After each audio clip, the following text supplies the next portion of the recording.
In a world wrought with devastation, two unite into one to form a superior combination. One white, one black. This is their story of the anime aspect. Hi everybody, thank you so much for joining us this week on the anime aspect. I am Matt Swagger, and joined with me as always is Bray Dave. Yo. This week is episode 7. We're going to be talking about the different art styles of anime. Different art styles, different genres, that kind of shit, you know. Keep it nice and loose. Absolutely. And just to like prom night, nice and loose. Yes. Oh my god. You know, we have 5 major types, and 2 everybody's probably going to be familiar with. You got your shonen, you got your shoujo. So what's shonen? I don't know this shit. Shonen usually refers to young boys under the age of 15. So anyone that knows Shonen Jump, you got One Piece, Bleach, Dragon Ball Z, Yu Yu Hakusho at the time. All these are considered shonen because they're for a younger audience, geared towards male.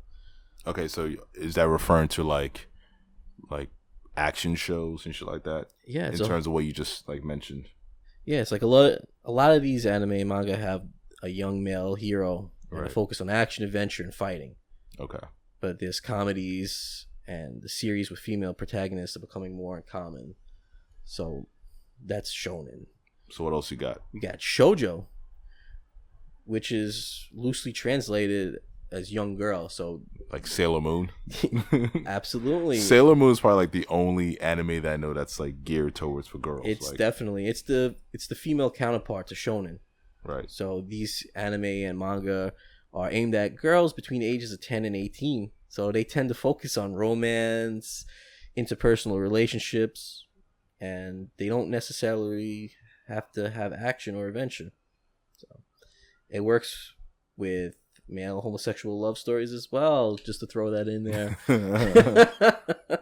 That's funny. Yeah, so the other types that you might not be too familiar with is seinen, if I'm pronouncing that correctly. And this refers to young men between the ages of 15 and 24. So seinen anime and manga tend to be more violent and or psychological nature than shonen. And the comedies are like that as well. And a great example of a seinen is Ghost in the Shell. Okay. Famous seinen anime and manga, Berserk, and I mentioned Ghost in the Shell, Akira. So this is like more serious shit. Yeah. Hellsing, which is a favorite of mine. So Hellsing is very mature, very bloody, gory, and Gantz. So I think I see Gantz. I think I saw the movie. No, I did. Like I saw like an hour of it. Yeah. It might have been a sequel. This was like a couple years ago. It was some decent shit. Yeah. But yeah, it's more. It was definitely dark, definitely more psychological. Some twisted shit in there. So yeah, I'm starting to guess that the seinen is what like a harder sci-fi kind of thing. It's probably like your MA-17. Yeah. In America. So basically, like a Terminator 2 will fall under that category. I guess. Yeah, if you think about it, right? In terms of like, it has a bit of sci-fi. It's definitely rated R. Yeah, it's overly sexualized in some things, just like Ghost in the Shell. Motoko is extremely sexy. Okay, and then for our next, we have Josei. And Josei is anime and manga of the variety that are aimed at adult women. So you're seeing there's a theme here. You got shonen, shoujos for the young men and young women. Then you got seinen and josei for the older guys and girls. So josei series are often a slice of life or romantic tales featuring adult women. Though in recent years, shonen-like action adventures have become popular as well. So they're becoming a little more diverse and mixing things in within the different categories, which is probably all going to flesh into one big category down the line, because anime shouldn't be characterized in different categories. No, I mean, anime is anime. And well, even when you think about like the comic book world, like before it was taken over by superheroes, you had westerns, you had romance comics and things like that. It wasn't just geared towards just that one genre that everyone's familiar with. I think anime probably gets that rep because I guess the more popular genre or subgenre within that format is usually like the action shows, right? Just like in comics, the superhero books were probably the highest selling. Yeah. But again, you had comics back in the day that were westerns, you had romance, you had different shit. You had comedies, like even think about like the original Archie books and things like that, Well, there was more options then until like you said, superheroes became the thing. It became the dominant that's making the money. Yeah. All right, and because you still have like comics that are like more slice of life, but those are the ones that exist are like being produced by like Scholastic right now. They're more geared towards kids. Yeah. But yeah, you do have a lot of those. But we always just think of comics as like superhero types, and these publishers are gonna respond to what's selling. If romance books were selling more than superhero books, then you would see more romance books. So it's like anything else. If there's a market for it, people are going to buy it. And you can't blame the publishers if that's going to be the most dominant in terms of the sales. So it's like anything else. Yeah. So, josei, they tend to contain more realistic interpersonal relationships as opposed to shoujo's often idealized ones. And it can cover darker subjects like rape and infidelity. So it's like a soap opera. While many josei anime and manga have female main characters, many others have male characters as well. Male leads are usually of the pretty boy variety, like a Ken doll, and stories featuring them often have homosexual undertones. So, yeah, if you're a pretty boy in a josei categorized anime, you're probably homosexual. That's what that's saying to you. So, popular titles includes Loveless, Paradise Kiss, Honey and Clover, 07 Ghost, and Makai Yuiji, Devils and Realist. Woo! Yeah, baby. On to the next one. Somebody called The Waitress. So now we have Koromomuke, literally meaning directed at children. This is like your baby stuff, okay? Koromomuke anime and manga are exactly that. Their works tend to be simple, imaginative stories that teach morals and other core values to young readers. Sometimes they're original stories, while other times they're adaptations of Western classical literature. So some popular kids series include Doraemon, Hello Kitty, Chibi Maruko-chan, Heidi, Girl of the Alps, Anne of Green Gables, and Anpanman. Wait, so is Hello Kitty like tied to anime? Yeah. I had no idea. Ooh, yes, indubitably. I mean, I know it's huge, but I had no idea. Absolutely, Oprah. Okay. I didn't know that there was geared towards older adults and males and females, and I didn't know that they had that. So I'm glad that I was able to learn that and then share it with all you guys that you're able to learn. And if you knew that, kudos to you. Well, let us know in feedback if you knew what that was before I did, so you can brag a little bit. Going back to there's the art styles, there's the different genres. Now, I've only heard about this recently, and how do you pronounce it? Hentai? Hentai? You didn't know about hentai, bro? Man. I never really, now I knew about it, but not that it had a name. Yeah. So why don't you go into that a little bit? Hentai, man, bro. And then there's something called was it Ecchi? Yaoi? No. Ichi? Maybe Ecce? Apparently that's like the softcore. That's like the softcore version of hentai. Wow, this is news to me as well. Well, hentai is, animated porn, and it's usually dealings with octopus tentacles inserting itself into the female vagina and other holes. God bless the Japanese. Yeah, they're very creative and really imaginative with their porn. But this is Ecchi. If we're pronouncing it wrong, let us know, and let us know the right way to pronounce it in the comments and stuff, so we can, we can easily do that on websites. But we want our fans to help us. and our listeners. But this is a new, so they have a softcore like a Skinamax channel. That's funny. Didn't know this. Skinamax. So you can tell that we don't watch hentai and other things like that to know that, wow, there's a subcategory of hentai. Yeah. I was never into that over the top, over exaggerated anime porn where the cum just blast out of the vagina like it's an overflowing fountain. I wonder how big the market is for that stuff. Like, I'm sure there's a subreddit or something about it, and there's a lot of freakazoids in their mom's basement probably rubbing one off thinking about it. And no, that's not what the show is about. But that's crazy. I didn't know that. That's a good thing to bring up, and tells you the different depths and categories in the anime world that there are. And this is like the inner depths of hell in anime when you got the hentai and stuff. Oh man. Hentai, that's great. And yeah, I know I mentioned yaoi. We should probably watch a few to review it. Yeah, it won't hurt. For pure journalism. Sure, I know they. I like when they do the parodies of American cartoons. They usually do Family Guy, Teen Titans, and shit like that. I've seen stuff like that. That's funny when they had the octopus tentacles do that stuff, but when you, it's just funny shit in general.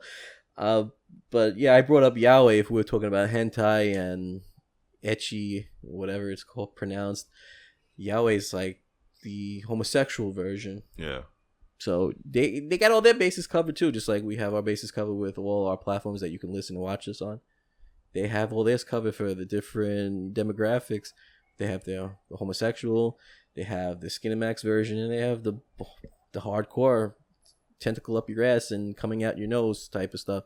So yeah, if you're all into that, it's. Could you imagine what it's like to be one of those guys who has like, you have to be animated in one of those studios?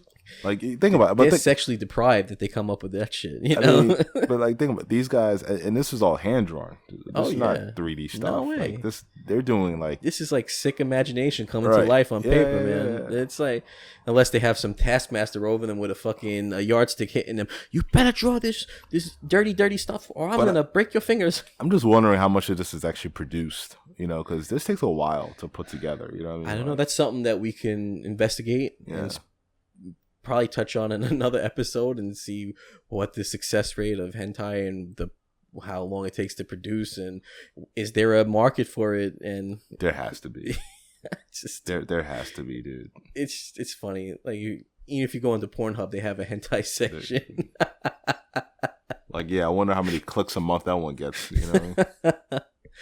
Hey, you never know. That's great. It's and you have it everywhere. You have American ones too. You do porno, cartoon porn. Do they?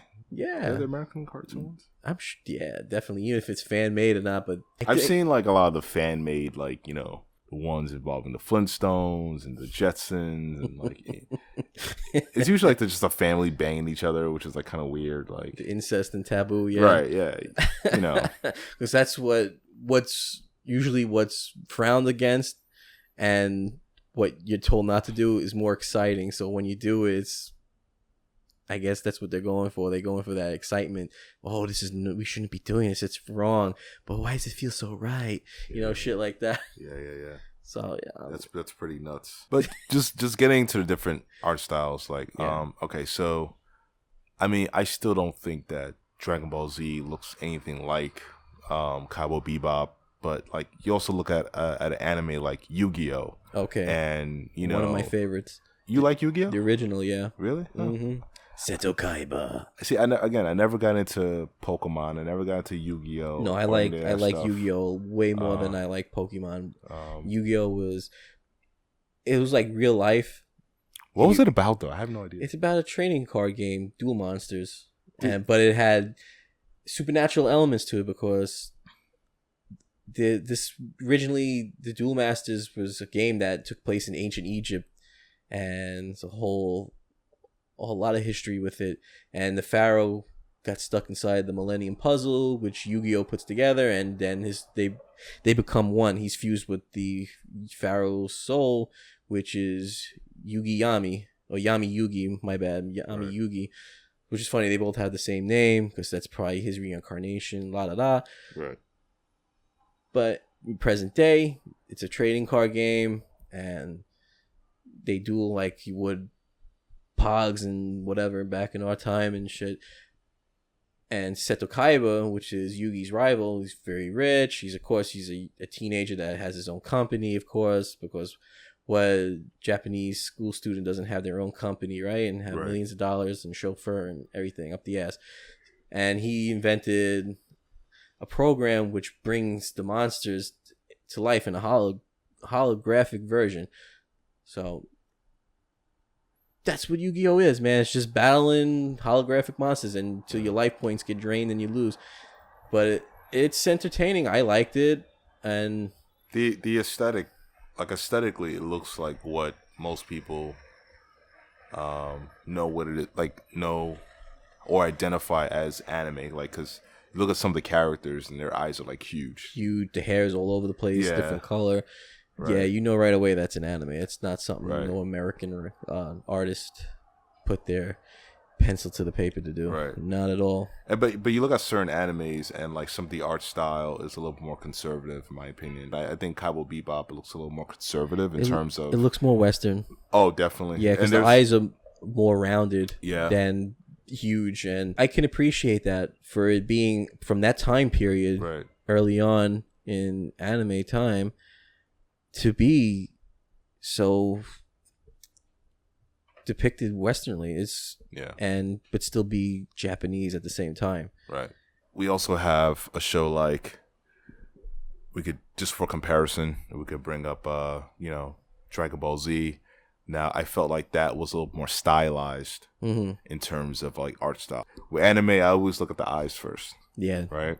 And I think that's why I fell in love with Dragon Ball Z, was because of the art style. And also, like in DBZ, like their chins were a lot more tapered. Yeah, very pointy. Very pointy. There's a lot of contour, like just the sharp angles in the face. Even when I draw them, you have to always, like, the face gets sucked in when it goes towards the nose and the mouth, and then the chin points. Yeah, so it's a lot of... Dude, there were so many people. That generation when DBZ came out in America, there were so many guys trying to draw in that style. I felt portfolio full of Dragon Ball Z drawings. Even I fell victim to that. I was trying to draw in that style, it motivated me. It inspired me to draw, and I thank that show for it, because I haven't really drawn anything in a long time. Yeah, but that's a show that made me say, you know what, I want to sit down and I want to draw.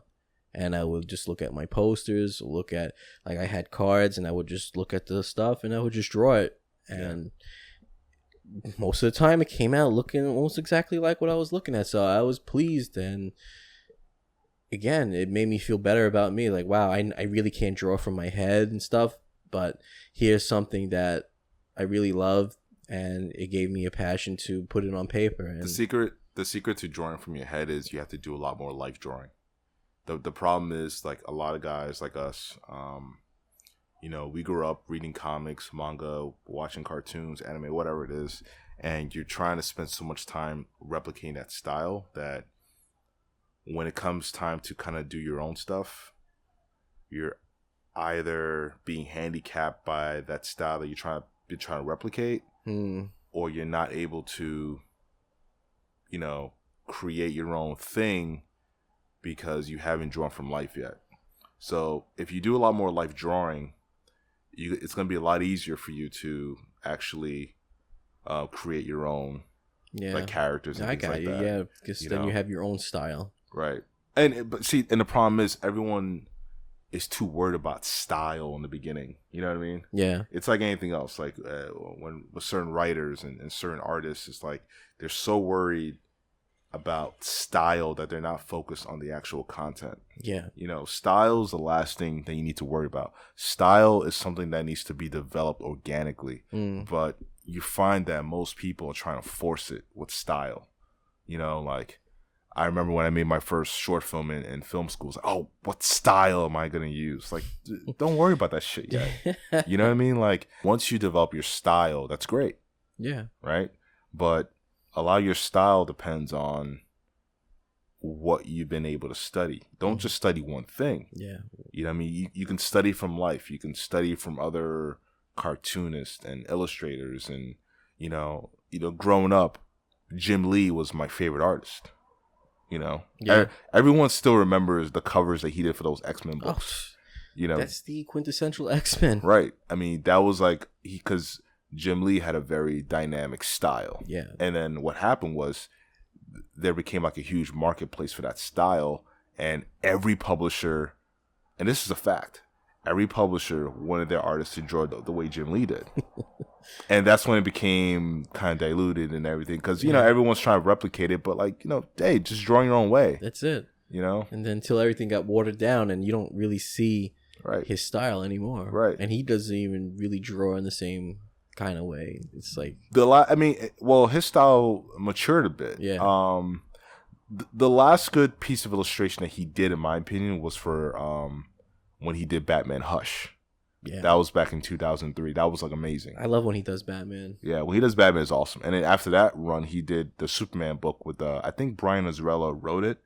I didn't like the book that much, but I did like the artwork. Yeah. The artwork definitely stood out. But yeah, in terms of different manga anime styles, I mean, you compare something like, Yu-Gi-Oh to Dragon Ball Z, and there are some similarities.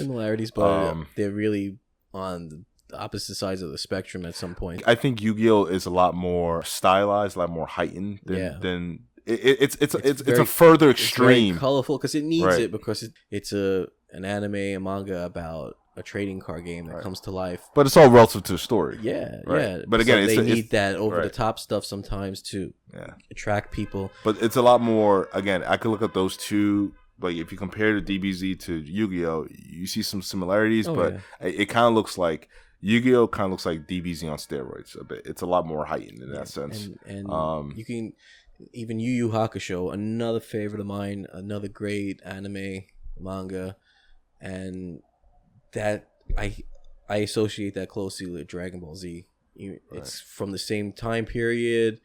The art style looks similar. It's got a great story. So Naruto has a very different art style. It does, yeah. It does. Than what I'm used to coming up in anime.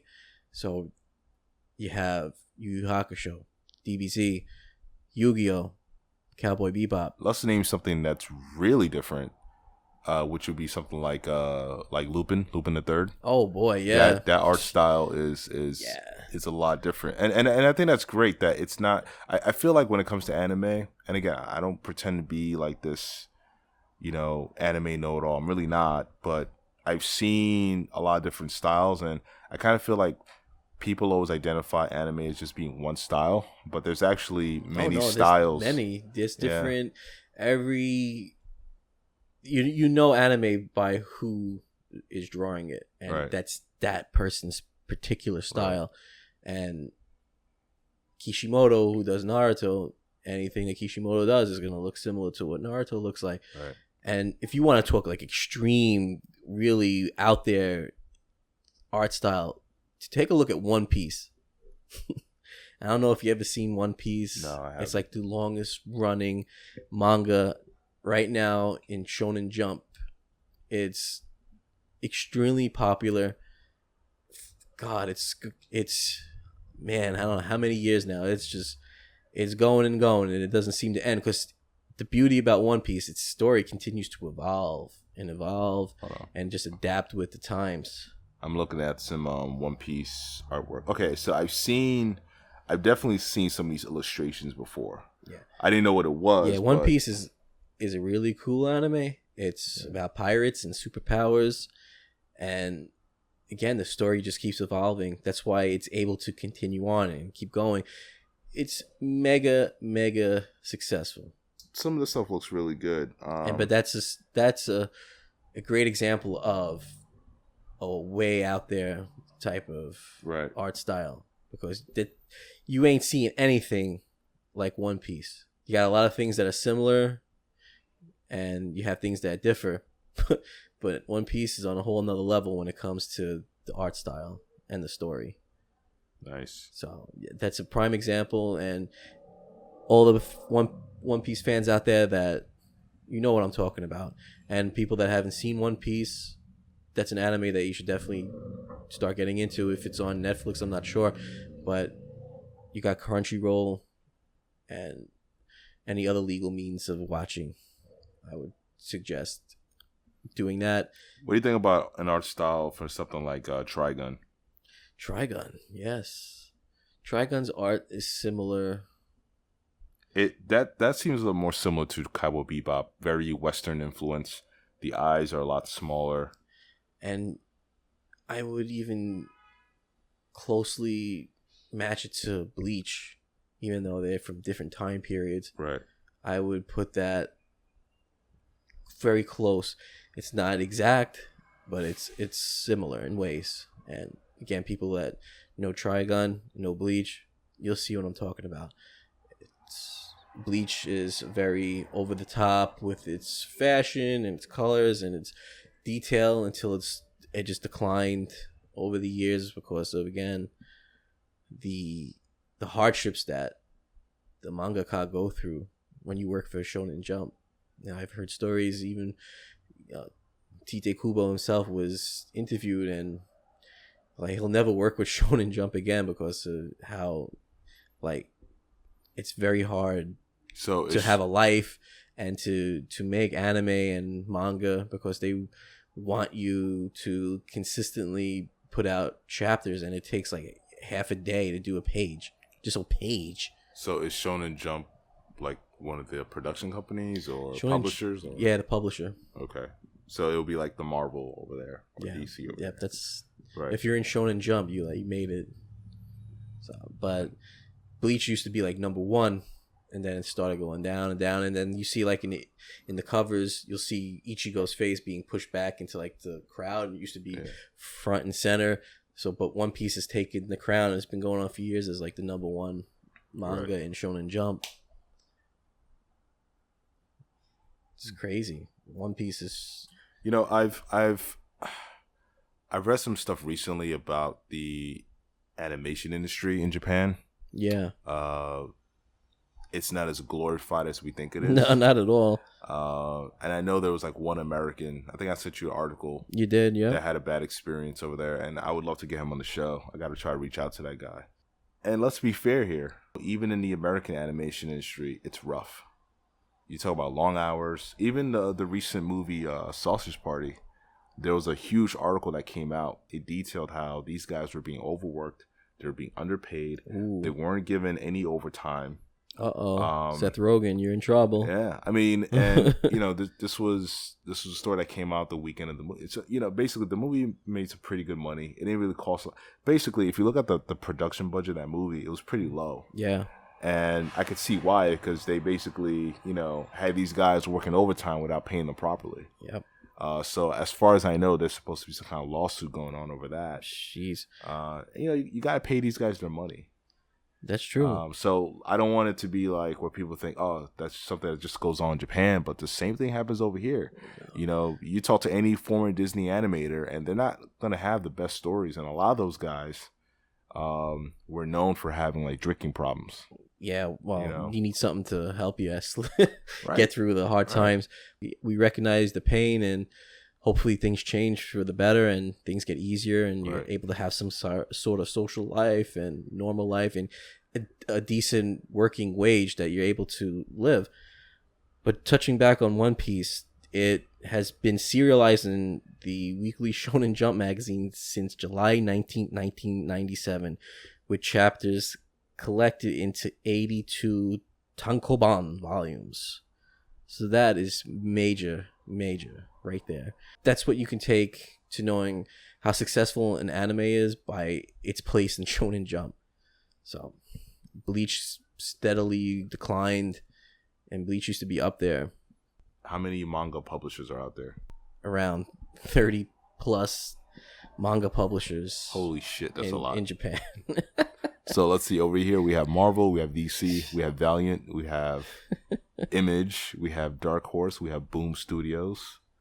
Dark Horse, I think. Yeah, we had we have Dark Horse. Yep, we have Top Cow. Top Cow. I forgot about Top Cow. Yeah. Yeah. That's not close to 32 fucking. That's like over 30. Jesus over Christ. 30. It's just wow. It's that's nuts. like if you want over 30 damn publishers. That's a lot. So if you want to get your teeth sunk into different mangas, you have a whole lot of options in Japan, man. I mean, supposedly, manga is the manga books are outselling American comics. It's not even close. Like, yeah, no, it's like DC Rebirth. It's doing well for them, but it's still not close. Yeah, from the numbers that I've seen, I'm talking about like on a global scale. It's not even close. It's just you see from that all these publishers. There's so many different manga, and think about how many manga each publisher is putting out. Yeah, I saw a documentary once, and they were showing how manga is accepted culturally in Japan. Like, so it over here we think of comics, cartoons as something for kids, but they were showcasing how over there you have mangas for adults, for teens, for children. Yeah. It's considered just regular books over there. Yeah, just like we were saying about the different types of categories of anime, right? And there's five different types. And I was seeing footage of people just like on a bus, on a train in Japan, reading manga, and I'm just like, wow, that's so cool that that their society is just so open to accept it. Again, over here, it's like that's just something that we deem for kids. Yeah, and it shows why they're selling fucking billions. It's because they're more open, and their imagination isn't tied down by an age group. Like even me, I'll watch stuff that's intended for kids, but if it's has a great story and it's enjoyable, I'm gonna like what I like. I'm not gonna be told not to like something or not to watch something because it's for a certain age. Right. And who deems that appropriate for such age? I don't think the United States of America has the right to say that this is what's for this and this is what's for that. I think that should be up to whoever it is that's watching it. If you have kids, you're responsible for your kids, not the government. So if you think something's inappropriate for your child, don't let your child watch it.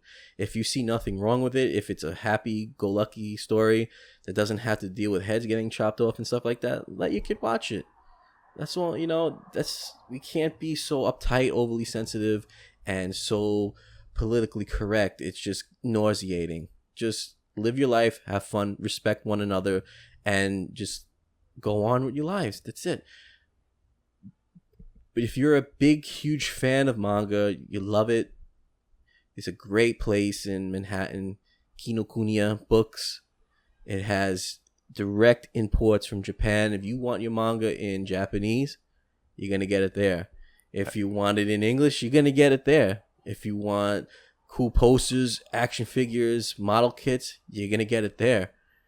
It's like heaven for anime and manga fans. I know I've been there a couple of times, and it has American cartoons and comics as well. So it's not biased. It has anything someone would be very interested in getting, but primarily it's a Japanese store.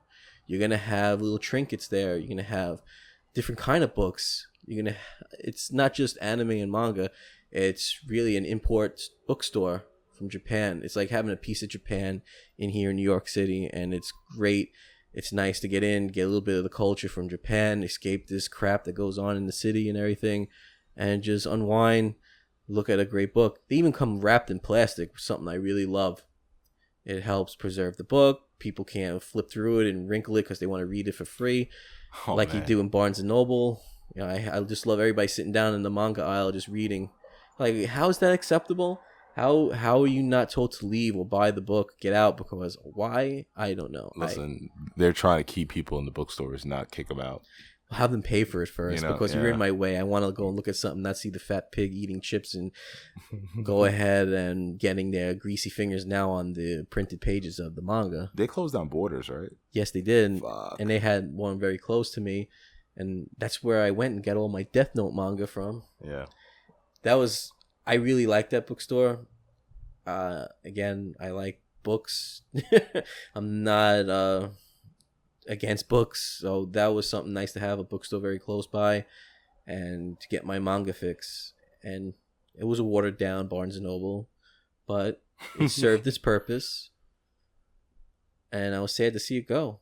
I wish they would have put a Barnes and Noble in its place and not a TJ Maxx. TJ Maxx, But I guess they make more money in TJ Maxx than they did selling books. Sad when clothes make more money than books. People have no time to read anymore. They just want to have their heads in the phone and just live through a digital means. I like having a book in my hand, whether it's a comic book, a Harry Potter book, a manga. I want the physical thing in my hand. As you can see by this illustrious studio, I don't have much space here, so I need digital. I don't care. I'll have it. I'll put it on top of my tables, my desk. I still have books, but I prefer to collect everything digital. I mean, listen, it's up to the individual. To me, digital, it's great and all, for having a guided view and all that. That's fantastic, but I don't feel I own anything. I don't feel that I have that collection. Right. I like having a collection. I like seeing my years and my money in a physical form, that I built this, I made this, and I always will have it. Right. Like, you have a digital thing, you never know, something could happen. It could get erased or God knows what. Yeah. You never know. This is with me forever until something happens to it or I sell it to make some money. That's mine. Which side of the fence do you fall on? Yeah. Only you can decide. What do you like? Digital? Yeah. Or do you like holding it in your hand? Like Stan Lee says, it's nice to have a pair of breasts in your hand. So you let us know what's your opinion on that in the comment section. Do you realize about probably 10 years from now, like, it's probably all going to be digital? Yeah, we'll see. Kind of like how the DVDs went out the window, everything's digital download. See, that's okay. That was a short run for DVDs. It was a short run. I can let that go more than a book, because a DVD, like, you really don't get much in it unless it's like a collector's edition that has a book inside or has a poster and things like that. Fuck you, man. My DVD's a special edition. I got Criterion over there. You know what I mean? Yeah, so a book is, to me, I like having the book. It means something to me, having it in my hand, turning the page and reading something. It's physical. It means it exists. And it holds a special place in my heart for things that I can hold in my hand, like, breasts and ass. Who doesn't like holding a pair of those? Yeah, I can't say those things right now. I said it for you. So somebody's in earshot. Yeah, an earshot away. Yeah, but whatever I'm saying, he'll second that. Yes, I second that. There you go. So we would love to hear. Again, we always want to hear from you guys. Let us know what you like, what you didn't like. Yeah. What we could do for you to make the show more enjoyable so you continue listening, right? Next episode, we're going to have what? Death Note, right? Yeah, we're going to be talking about Death Note on episode 8. Yeah, I should be somewhat caught up. Yeah, it was one of my favorites and something I recommended to Brave Dave to go ahead and watch. And because of the significance with the Netflix movie or series that's coming up for next year, I think that we should touch on it and tell you about the anime and the manga before this English version, this American version comes out. Well, like I said, I'm a big fan of the director. Yeah. He's very involved with as far as I know, the writing for the script. That's Adam Wingard. Yeah. So movies like You're Next. He also did they're coming out with the Blair Witch sequel. That one it came out at a festival a few months ago. Yeah. And I think it actually came out of Comic-Con, San Diego, and I heard good things about it. So it's not like because remember when Blair Witch first came out, there was a sequel. Yeah. That was horrible. Yeah. This one is not necessarily a retelling, but a continuation from the first movie, and I've heard good things about it. Yeah. Also, what else did Adam Wingard do? He did that movie The Guest, which was really good. You can watch it on Netflix right now. He's a really good director. I think he's gonna bring an interesting take to Death Note. I saw the first episode of Death Note. I like what I've seen so far. I'm gonna try to watch a few more before we do like a review for the series, because Matt's seen every episode. You've also read the manga. Yes. Yes, I have. Thank you. And we saw some of the. I prefer the manga version over the animated, but again, both are beautiful. Good? Yeah. Also, I showed you some of the production stills from. Yeah. From it's gonna be a little racy. Yeah. Yeah. I mean, it's it's gonna be a different. Listen, it's gonna be a different take on it. Mm-hmm. I just want it to be good. I want it to be good too. Yeah. And I know we spoke about it in a couple episodes ago that Willem Dafoe is voicing Ryuk. Yeah. So you know, it's funny. So when I was watching the first episode and I saw, what's the character's name? Ryuk, yeah. Ryuk. I looked at him like, holy shit, that's Willem Dafoe. Right? It looks just like him. Dude, the hairstyle is like right there. Well, they just have to put makeup on him. They should just, I think what they're gonna do is, I think they're gonna have him in human form. Yeah. In the movie or the series, I think there's gonna be a point in the movie where he's gonna transform. But I think he's gonna start off in that human form. And that's something I said. They can have him in a suit, and you'll still know who that is because he looks like the character. Does, yeah. What a mug on that guy. What a Joker he would be too if they would have let him be the Joker instead of Jared Leto.